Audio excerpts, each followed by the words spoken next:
Hi viewers, இன்றைக்கி நம்ம breakfast சீரீஸில் இட்லி உப்புமா எப்படி பண்ணுறதுன்னு பார்க்கலாம்.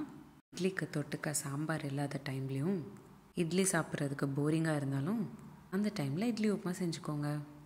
வாங்க பார்க்கலாம் எப்படி செய்கிறதுன்னு. ஒரு கடாயில் 10 ml எண்ணெய் சேர்த்துக்கிட்டு தாளிக்கிற பொருள், அதாவது 1/2 ஸ்பூன் கடுகு, 1/2 ஸ்பூன் உளுந்து, 1/2 ஸ்பூன் கடலைப்பருப்பு, பொடிசாக கட் பண்ணிக்கிட்டு ஒரு பச்சை மிளகா, கொஞ்சமாக கொத்தமல்லி இதெல்லாம் சேர்த்துக்கிட்டு நல்லா வதக்கிக்கிட்டு 1 கப் போல் பொடிசாக கட் பண்ணிக்கிட்ட வெங்காயமும் சேர்த்துக்கோங்க. கூடவே 1/2 ஸ்பூன் உப்பும் சேர்த்துக்கணும்.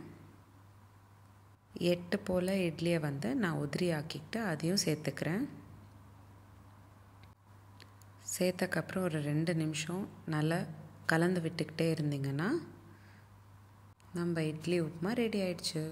வெறும் 5 நிமிஷத்தில் இட்லி உப்புமா ரெடி ஆயிடுச்சு. இந்த வீடியோ பிடிச்சிருந்தா லைக் பண்ணுங்கள்.